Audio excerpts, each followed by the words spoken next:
jau prasidėjo konkursas Dygsnis 2026. Žmonės renkasi, dalyviai tiesiog okupuoja Marijampolės profesinio rengimo centrą ir jau neužilgo jie griebs į rankas savo adatas ir pradės dygsniuoti savo nuostabius kurtus kostiumus. Jau neužilgo tai prasidės. Na, o 5 valandą visus kviečiame į patį pagrindinį vakaro renginį, tai apdovanojimai Marijampolės profesinio rengimo centre. Trumpas klausimas renginio organizatoriai Gabijai. Kas mūsų laukia? Šiandien mūsų laukia Olele vaikai, šokantys bateliai ir žinoma renginio globėja Simona Nainė.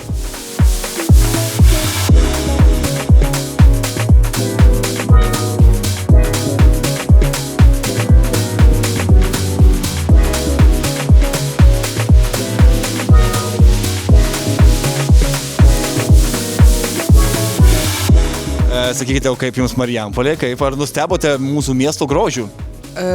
Dar nespėjau miesto grožį įvertinti, bet mokykla tikrai įspūdinga. Pirmą kartą esu iš tikrųjų ir tikrai toks geras įspūdis pirmas. Dar nespėjom praeiti, pavaikščioti, bet šiaip labai man patinka čia. Su kokiais tikslais ir siekiais atvykote į konkursą? Sudalyvauti. Bent jau sudalyvauti.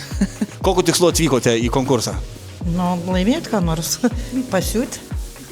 Puikus atsakymai. Savo darbus, kaip sugebam. Svarbiausia dalyvauti. Puikus atsakymai, ačiū, linkiu nugalėti. Ačiū labai.